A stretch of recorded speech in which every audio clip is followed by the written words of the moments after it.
साथियों नमस्कार। मैं आपका दोस्त अनुज कुमार और बिजनेस एडवाइजर अनुज कुमार और आप देख रहे हैं अपना खुद का YouTube channel ABI news Bharat.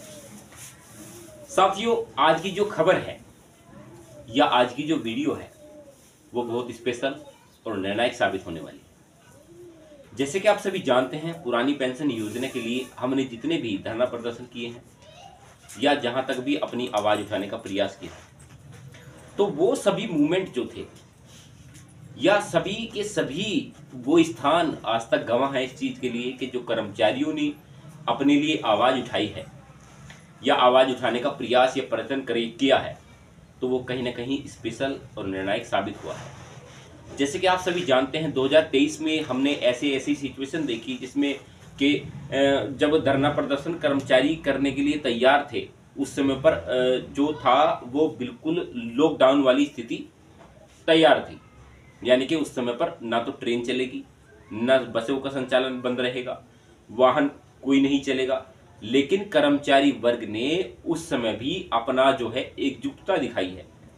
किसी कर्मचारी को आपने न्योता नहीं दिया होगा कि इस जगह आपको मैं अपने वाहन से लेने आऊँगा या मैं आपको फ्लाइट के द्वारा लेने आऊँगा या मैं आपको पैसे भेजता हूँ, आप आइए। कर्मचारियों ने खुद इस चीज़ का इंतजाम किया और अपने लिए अपनी जो आवाज़ थी पुरानी पेंशन योजना की आवाज़ को बुलंद करने का काम किया।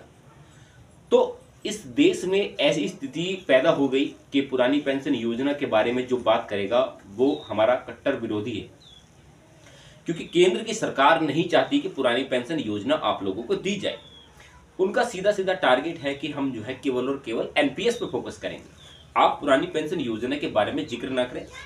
यानी कि हर कर्मचारी वर्ग के लिए कहा गया है कि आप जो है पुरानी पेंशन योजना के बारे में जिक्र ना करें। आप केवल और केवल जो हम आपको दें वो आपको लेना पड़ेगा, चाहे आप जबरदस्ती लें चाहे आप मान कर लें। लेकिन पुरानी पेंशन योजना आपको देश के अंदर नहीं मिलेगी। किस राज्य में लागू है? जिन राज्य में लागू है उन राज्यों की अगर मैं बात करता हूं तो उन राज्यों में जो स्थिति है कर्मचारियों को वो या उस सरकारों की या उस क्षेत्र के सरकारों की, उन राज्य सरकारों की अगर हम बात करता हूं तो उसमें जो आपके सामने आंकड़े दिखाई जाएंगे, जैसे कि मान लीजिए कांग्रेस का जहां शासन है वहां पुरानी पेंशन योजना कांग्रेस जो है दे रही है। ठीक है सर। अब उन राज्यों की जो स्थिति के आंकड़े आप लोगों को दिखाए जाते हैं तो उनमें बताया जाता है, इसमें RBI भी ये कहती है कि जो अगर हम पूरे देश में एक साथ पुरानी पेंशन योजना लागू कर देंगे तो उसमें देश की वित्तीय स्थिति पर बहुत भारी प्रभाव पड़ने वाला है।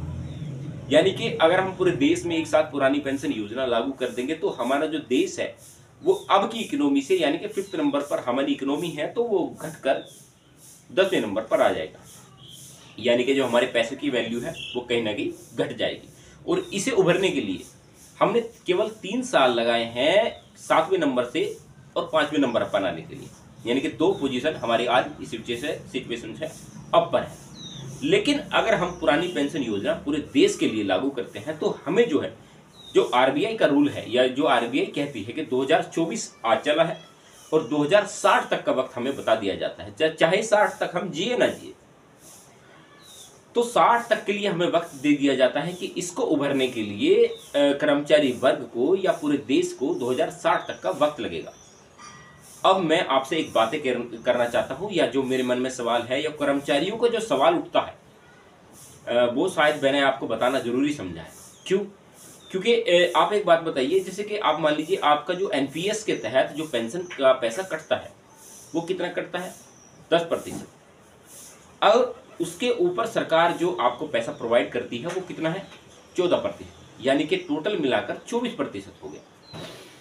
और अब जो आपको पेंशन मिलेगी NPS के तहत ही, अगर मैं बात करता हूँ स्टार्टिंग में, OPS के थोड़ा रुक कर बात करेंगे, पहले NPS की बात करता हूँ। मान लीजिए आज किसी कर्मचारी वर्ग का, यानी कि किसी कर्मचारी को रिटायरमेंट 2024 में होता है, उसकी जो सैलरी है वो 30,000 पर रिटायरमेंट हो जाता है। ठीक है सर, मान लेते हैं 30,000 रुपये, छोटा सा अमाउंट है, उसी को मानकर एक नंबर ऑफ अमाउंट लेकर चलते हैं कि 30,000 पर उसका जो है सैलरी फिक्स थी और उसके बाद उसे NPS में जो पेंशन मिली वो भी फिक्स मिली। स्टार्टिंग में फिक्स मिली, पहला महीना, दूसरा महीना, तीसरा महीना, 5वां महीना, ये कुछ 4-5 महीने उनको फिक्स सैलरी मिली, पेंशन जो थी वो फिक्स मिली। अब जो आपको पेंशन मिली वो कितनी मिली। अगर किसी कर्मचारी की मैं बात करता हूँ तो 2498, 1000, 2000, 5000, इससे ऊपर तो शायद मुझे नहीं पता किसी कर्मचारी को मिलती हो, तो अच्छी बात है। तो जैसे ही उनका जो सैलरी का बेस बढ़ेगा उसके हिसाब से ही उनको पेंशन बढ़ती जाएगी, क्योंकि इसमें गवर्नमेंट ने एक रूल बनाया है कि 60% आप अपना हिस्सा पहले ले लीजिए, या जो आपका रिटायरमेंट का पैसा है 60% आप पहले ले लीजिए, जो 40% है वो आपका मार्केट में लग गया। यानी कि रेल जो रोड है या ट्रांसपोर्ट है, इन सभी चीज़ों में आपका पैसा इन्वेस्ट होता है, या जो अब मल्टी लेवल मार्केटिंग जो है MLM जिसको बोलते हैं, उसमें उन सभी चीज़ों में आपका जो पैसा इन्वेस्ट होता है। तो वो जैसे कि मान लीजिए कि बाजार का भाव जो है आज अपर है, तो आपको जो है पेंशन जो फिक्स है वो आपको मिलेगी, लेकिन जो उसका प्रॉफिट होगा, यानी कि जो आपके पैसे का प्रॉफिट होगा, वो उस कंपनी को मिलेगा जिससे आपका कोई लेना देना नहीं है। आपको उस कंपनी का नाम तक याद नहीं होगा, चाहे आप उस कंपनी का खुद का प्रोडक्ट इस्तेमाल करते हो। लेकिन इसमें बात सवाल निकल कर ये आता है कि आप जो है एक गवर्नमेंट एम्प्लॉय होने के बावजूद भी, NPS के तहत होते हुए भी जो प्राइवेटाइजेशन की तरफ ढकेलने का प्रयास किया जा रहा है, तो उससे आपको बेनिफिट आखिर क्या होगा।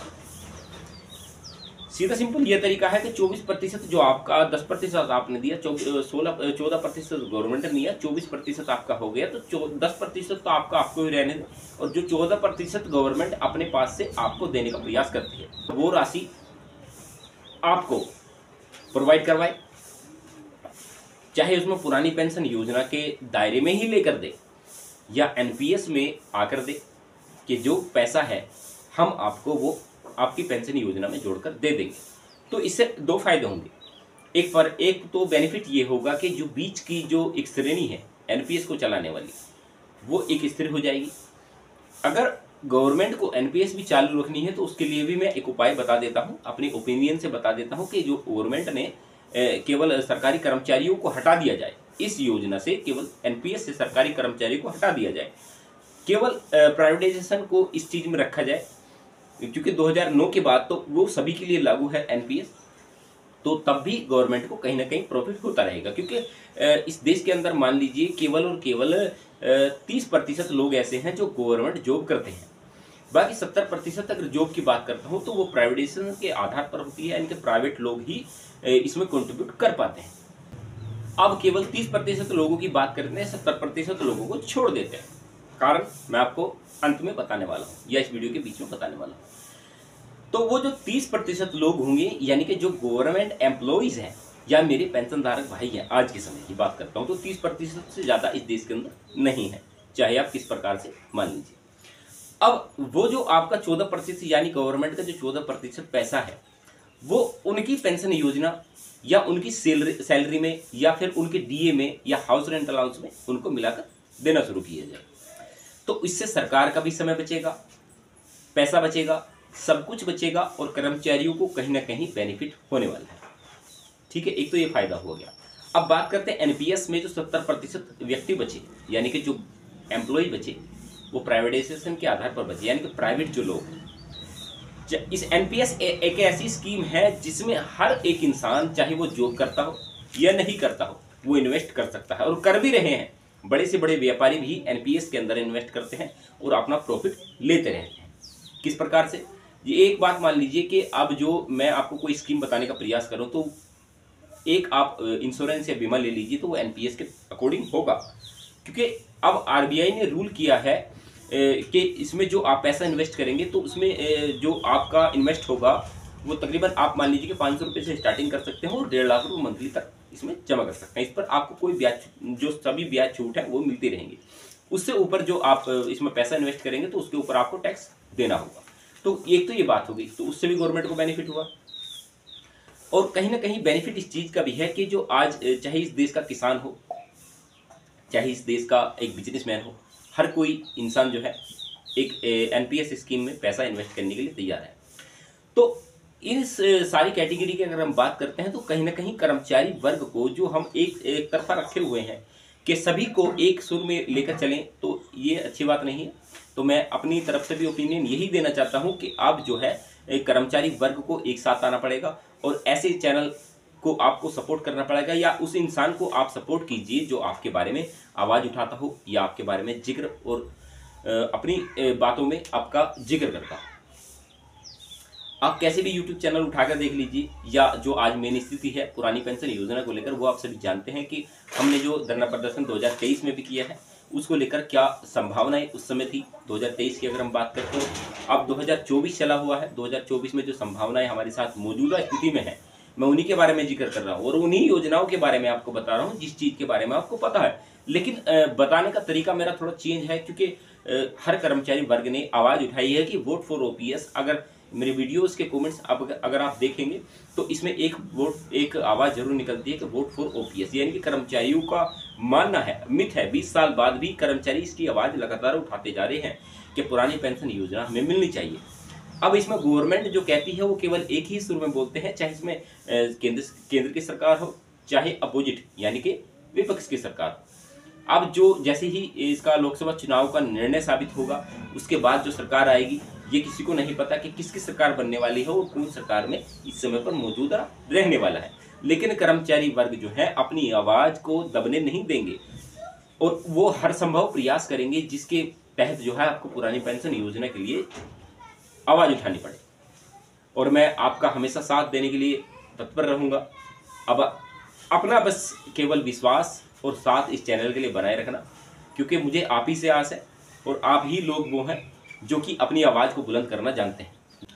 अगर इन सब बातों को लेकर आपके मन में कोई सवाल हो या समंजस हो कि अब जो मैंने आपको बातें बताई हैं वो कहीं ना कहीं घुमाने का प्रयास किया, मैं आपको घुमाया नहीं है, मैं आपको सभी वे बातें बताने का प्रयास करता हूँ जो कहीं ना कहीं आपके या तो बेनिफिट की हो, क्योंकि मैं अपडेटेशन के आधार पर काम करता हूँ। मैं कभी भी आपको पुराना किस्सा नहीं बताता कि अब जो है कर्मचारी वर्ग के लिए ये अपडेट आई है कि मतलब जो समय बीत गया उसके बारे में मैं कभी बात ही नहीं करता। मैं हमेशा बात करता हूँ अपडेट को लेकर। कुछ कमेंट्स ऐसे आते हैं कि जो आपने बताया है उसका कहीं भी जिक्र नहीं है, तो मैं ये बताना चाहता हूँ जितने भी मैंने कैलकुलेशन आज तक दी हैं, चाहे वो पुरानी पेंशन योजना से हो, चाहे 8वें वेतन आयोग हो या 7वें वेतन आयोग हो, या 18 महीने डीए को लेकर भी कर्मचारी वर्ग ऐसे सवाल करते हैं कि उसमें कहीं ना कहीं ये जानने का प्रयास भी करते हैं। मुझे अच्छा लगता है कि जो आप वीडियो में कमेंट्स करते हैं, चाहे कैसे ही कमेंट्स हो, तो वो जो अपडेट मैं देने का प्रयास आप लोगों को करता हूँ, कहीं ना कहीं अपडेटेशन के आधार पर देता हूँ कि अब ये वक्त आने वाला है। मैं ये नहीं कहता आ गया, कि अपडेट देने का प्रयास करता हूँ। तो अच्छा लगा आपसे मिलकर, मिलते रहेंगे ऐसे ही नॉलेजेबल मुद्दे के साथ। तब तक अपना ख्याल रखिए, तब तक के लिए जय हिंद, वंदे मातरम।